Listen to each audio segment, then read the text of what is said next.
warahmatullahi wabarakatuh. Saya Manadwi Maharani dari 123 ingin mempresentasikan PPT saya yang berjudul Talangsari 1989.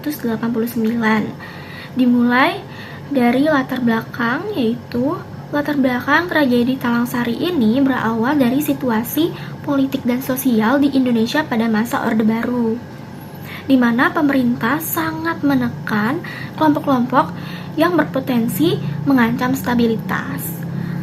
Pada tahun 1980-an, muncul berbagai kelompok-kelompok Islam yang dianggap memiliki pandangan berbeda dari pemerintah. Nah, salah satunya adalah kelompok yang dipimpin oleh Warsidi di Talangsari, Lampung. Warsidi dianggap sebagai pemimpin yang menyebarkan ajaran yang tidak sejalan dengan pemerintah dan disebut sebagai kelompok ekstremis oleh aparat. Nah, ketegangan itu terus meningkat ketika kelompok Warsidi menolak pemerintah aparat untuk membubarkan diri, yang akhirnya memicu tindakan represif dari pemerintah pada tanggal 7 Februari 1989. Peristiwa ini berujung pada penyerangan terhadap warga Talangsari. Selanjutnya kita masuk ke dalam kronologi. Tragedi Talangsari bermula dari kebijakan pemerintah pada masa Orde Baru yang menekan dan mewajibkan semua organisasi-organisasi berasaskan Pancasila sesuai Undang-Undang Nomor 3 Tahun 1985. Kelompok Usroh yang dipimpin oleh Abdullah Sungkar dianggap tidak sejalan dengan kebijakan yang dikeluarkan oleh pemerintah tersebut. Akhirnya diburu oleh pemerintah hingga ia melarikan diri ke Lampung. Nah, pada saat di Lampung, kelompok Usroh ini bergabung dengan kelompok dari pengajian Warsidi, seorang guru ngaji yang ingin membangun komunitas berbasis syariat Islam. Nah, aktivitas mereka akhirnya dicurigai sebagai gerakan Islam garis keras yang kemudian dilaporkan ke aparat. Lalu pada tanggal 1 Februari 1989 terjadi bentrokan antara kelompok Warsidi dan kelompok aparat yang akhirnya menewaskan perwira militer. Nah, 6 hari kemudian pada tanggal 7 Februari, militer di bawah komando Korem Garuda Hitam menyerang dusun Talangsari. Serangan dilakukan pada waktu dini hari dengan tembakan yang bertubi-tubi, serta pembakaran rumah panggung yang diduga berisikan ratusan jamaah, termasuk anak-anak dan perempuan. Akibat peristiwa ini, 246 orang luka-luka, hilang, ratusan ditangkap dan disiksa, serta Talangsari ditutup dan akses umum dengan tanahnya berada di bawah oleh kendali militer. Selanjutnya, adapun upaya penyelesaian pada peristiwa Talangsari dikategorikan sebagai penyerangan terhadap kelompok sipil sesuai dengan Undang-Undang Nomor 26 Tahun 2008, Pasal 9 tentang Pengadilan HAM.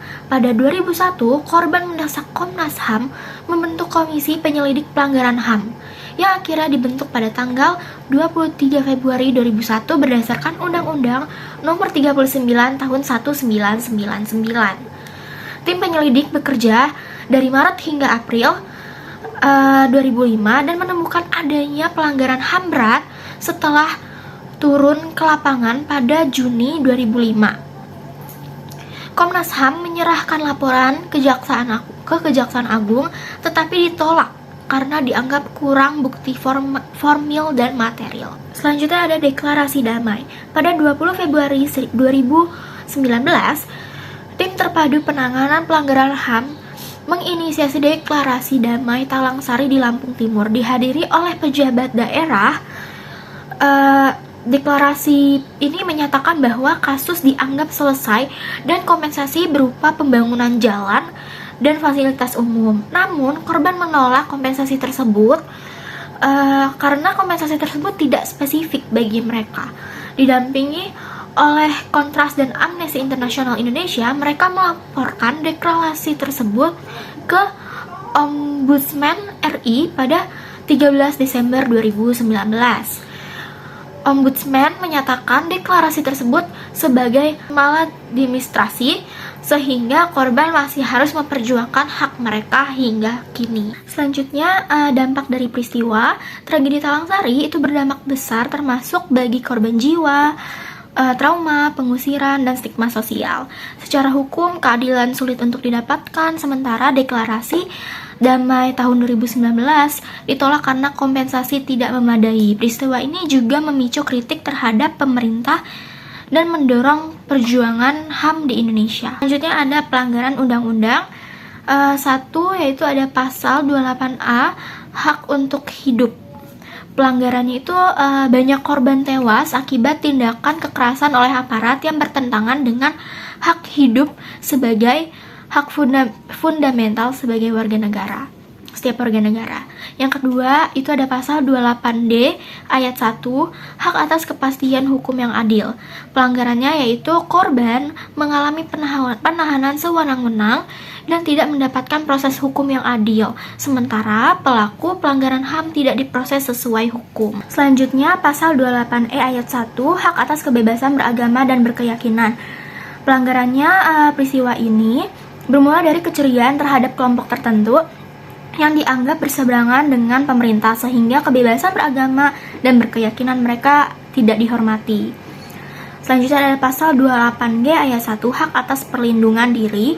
Pelanggaran yang diperbuat yaitu korban mengalami penganiayaan, pengusiran, dan perlakuan tidak manusiawi tanpa perlindungan dari negara. Jadi dia tidak dilindungi oleh negara. Peristiwa ini mencerminkan kegagalan negara dalam menjamin hak asasi manusia dengan Undang-Undang 1945 serta menunjukkan lemahnya penegakan hukum bagi korban di Indonesia. Selanjutnya ada juga Undang-Undang Nomor 26 Tahun 2008 Pasal 9 tentang Pengadilan HAM. Sekian dari saya, terima kasih. Assalamualaikum warahmatullahi wabarakatuh.